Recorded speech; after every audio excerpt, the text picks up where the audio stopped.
পাশ্চাত্য মিডিয়ার লোকেরা মুসলমানদেরকে জঙ্গি বলে, তারা বলে যে মুসলমানেরা জঙ্গি।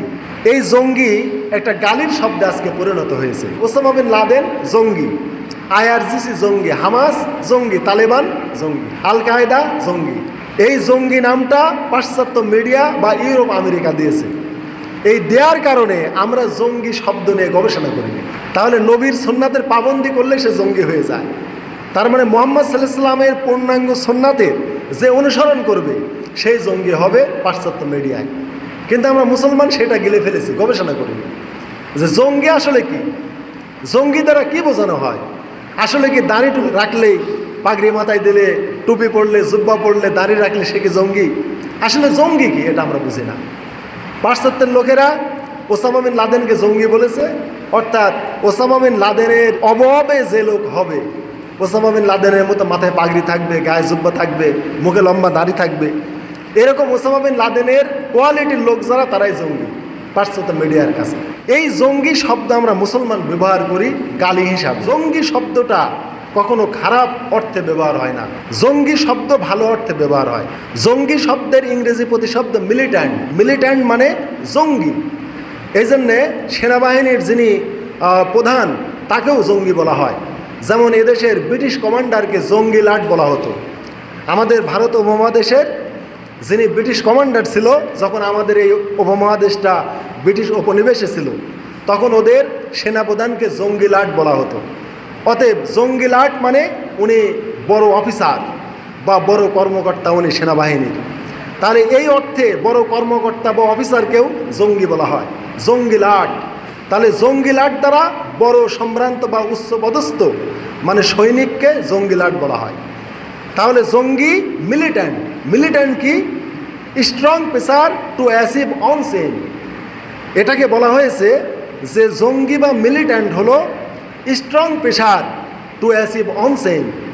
যে ব্যক্তি বা যারা নিজের উদ্দেশ্য হাসিলের জন্যে চরমভাবে প্রচেষ্টা করে বা প্রেসার প্রয়োগ করে, এদেরকে ইংরেজিতে জঙ্গি বা মিলিট্যান্ট বলা হয়। তাহলে যারা নিজের উদ্দেশ্য হাসিলের জন্যে প্রেসার বা প্রচেষ্টা চালায়, চরমভাবে প্রচেষ্টা চালায় বা চাপ প্রয়োগ করে মানুষের প্রতি সময় সাপেক্ষে, নিজের মতবাদ বা নিজের উদ্দেশ্য হাসিলের জন্যে চরমভাবে প্রচেষ্টা করে এবং প্রচেষ্টা করতে করতে এক পর্যায়ে চাপও প্রয়োগ করে, তাদেরকে বলা হয় মিলিট্যান্ট বা জঙ্গি।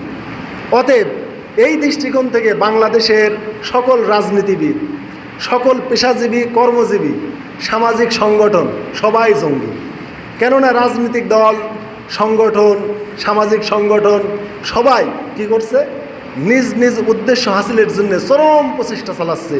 একজন কৃষক ফসল ফলানোর জন্যে চরমভাবে মেহনত করে, প্রচেষ্টা চালায়, জমিতে সেচ দেয়, সার বিষ দেয়, নিড়ানি দেয়, এই যে প্রচেষ্টা চালাচ্ছে। একজন ছাত্র ভালো রেজাল্ট করার জন্য চরমভাবে দিনরাত অবিশ্রান্ত পরিশ্রম করছে, রাজ্যে লেখাপড়া করছে। তারপরে আমি আজকে জুমার খুতবা দেওয়ার জন্যে আমি চরমভাবে প্রচেষ্টা করেছি, হাদিস কোরআন আমি চর্চা করেছি আমার উদ্দেশ্য হাসিলের জন্যে, যেন আমি বয়ান ঠিকভাবে দিতে পারি। রাজনৈতিক দল ভোটে জেতার জন্যে, সংসদে যাওয়ার জন্যে চরম প্রচেষ্টা চালাচ্ছে, রাত দিন প্রচেষ্টা চালাচ্ছে, সময়কালে প্রেশারও প্রয়োগ করছে। তারা ইঞ্জিনিয়ারিং হোক যে কোনোভাবে দিয়ে হলেও তারা প্রেশার বা চাপ প্রয়োগ করে হলেও তারা ক্ষমতায় আসার চেষ্টা করছে। এই জন্যে সকল রাজনৈতিক দলও জঙ্গি। জঙ্গি কখনো খারাপ অর্থে ব্যবহার হয় না, কিন্তু খারাপ অর্থে ব্যবহার করা হয়। জঙ্গি দ্বারা খারাপ অর্থ বোঝায় না, কিন্তু খারাপ অর্থে ব্যবহার করা হয় জোর করে। অতএব জঙ্গি দ্বারা কখনো খারাপ বোঝানো হয় না, খারাপ বোঝানো হয় সন্ত্রাস, টেরোরিজম, টেরোরিস্ট। যারা সন্ত্রাস বা সন্ত্রাসবাদ, এইটা খারাপ অর্থে ব্যবহার হয়। যারা অবৈধভাবে, অনৈতিকভাবে, নীতি বহির্ভূতভাবে যারা তাদের উদ্দেশ্য হাসিলের জন্য মানুষের মাঝে ভয় বা ত্রাস সৃষ্টি করে, ওরা হচ্ছে সন্ত্রাস বা টেরোরিস্ট। এরাই হচ্ছে টেরোরিজম, এটাই হচ্ছে সন্ত্রাসবাদ। অতএব খারাপ অর্থে টেরোরিস্ট বা টেরোরিজম, সন্ত্রাসী বা সন্ত্রাসবাদ, এই শব্দ খারাপ অর্থে ব্যবহার হয়। আর ভালো অর্থে জঙ্গি শব্দ ব্যবহার হয়। জঙ্গি কখনো খারাপ অর্থে ব্যবহার হয় না। অতএব যারা এই হানজালাকে বলেছে যে জঙ্গি এমপি, তারা একবারে অক্ষর জ্ঞান শূন্য, শিক্ষার কোনো আলো নাই, কোনো গবেষণা নাই এদের, যে আসলে জঙ্গি দ্বারা কি বোঝানো হয়। জঙ্গি শব্দের ব্যাখ্যাই তারা করে নাই, যে জঙ্গি দ্বারা কি বোঝানো একটু দেখি তো। জঙ্গির ইংরেজি প্রতিশব্দ কি, বা জঙ্গি কাকে বলে আর সন্ত্রাস কাকে বলে, এই জঙ্গিবাদ আর সন্ত্রাসবাদ এই দুইটার পার্থক্য বাংলাদেশের অধিকাংশ মানুষ করতে পারে না। এই জন্যে সন্ত্রাসবাদ শব্দটা আজকে উঠে গেছে, আজ জঙ্গিবাদ শব্দটা সমাজে বেশি প্রচলিত হয়ে গেছে। আর জঙ্গিবাদ মানে আলেম ওলামা, পীর মাশায়েখ বা দাড়ি টুপোওয়ালারা মানে যদি কোনো আন্দোলন করে বা ইসলাম বিজয়ের কোনো প্রচেষ্টা করে তাহলে তারা জঙ্গি। তারা কি? জঙ্গি। আর কোনো সামাজিক বা রাজনৈতিক সংগঠন তারা যতই মানুষ হত্যা করুক, কুপিয়ে মারুক, মানুষের ঘর বাড়ি পোড়াক আর যাই কিছু করুক, ভোটে জয়যুক্ত হওয়ার জন্য ইঞ্জিনিয়ারিং করুক, আর ওই দিনের ভোট রাতে দিক, ব্যালট পেপার কেড়ে নিক, যাই কিছু করুক না কেন, এইগুলি সন্ত্রাসবাদ বলা হয় না। অতএব যাদের দাড়ি নাই, যারা জাগতিক সেকুলার দল, তারা কোনো অন্যায় করলে এটাকে সন্ত্রাসবাদ বলে না। এটাকে কি বলে না? সন্ত্রাসবাদ বলে না। সন্ত্রাসবাদ শব্দটা আমাদের বাংলাদেশ থেকে উঠে যাচ্ছে। কেন উঠে যাচ্ছে? বাংলাদেশ সন্ত্রাসে ভরে গেছে, একেবারেই বাংলাদেশ সন্ত্রাসে ভরে গেছে। এই জন্যে টেরোরিস্ট বা টেরোরিজম, সন্ত্রাসী বা সন্ত্রাসবাদ এই শব্দ বাংলাদেশ থেকে উঠে যাচ্ছে। এর পরিবর্তে ব্যবহার করা হচ্ছে জঙ্গি বা জঙ্গিবাদ। এবং এই জঙ্গি বা জঙ্গিবাদ এটা শুধু ট্যাগ লাগানো হচ্ছে শুধু আলেম ওলামাকে। আলেম ওলামাকে একটা জঙ্গির ট্যাগ লাগানো হচ্ছে। দাড়ি টুপিওয়ালা ইসলামী দল, ইসলামের লোকেরা, এরা হচ্ছে জঙ্গি, এটা বোঝাচ্ছে। এটা হচ্ছে পাশ্চাত্য আমেরিকা থেকে ধার করা একটা শব্দ। ইউরোপ আমেরিকার মিডিয়ারা ওসামা বিন লাদেনকে জঙ্গি বলেছে ওসামা বিন লাদেন একজন মিলিট্যান্ট বা জঙ্গি।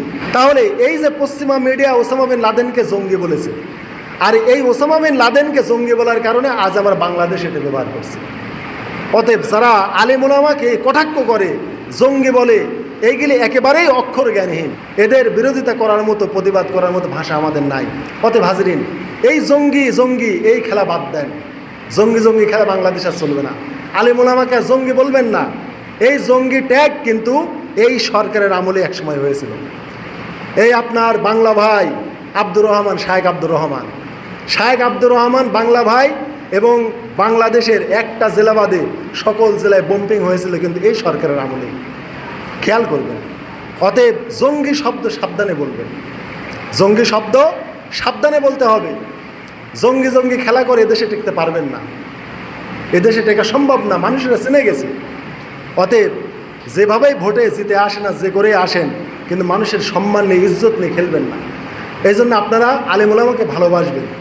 এইরকম নির্লজ্জ বেহা কাজ সংসদের মতো জায়গায় একজন এমপিকে জঙ্গি সব মানে এমপি বলা, এরকম শব্দ আপনারা বলবেন না। মিডিয়ার মাধ্যমে আসলে খারাপ ধারণা করবেন না। জঙ্গি খারাপ অর্থে ব্যবহার হয় না, সন্ত্রাস খারাপ অর্থে ব্যবহার হয়। অতএব জঙ্গিবাদ আর সন্ত্রাসবাদের মধ্যে পার্থক্য আছে। আল্লাহ আমাদের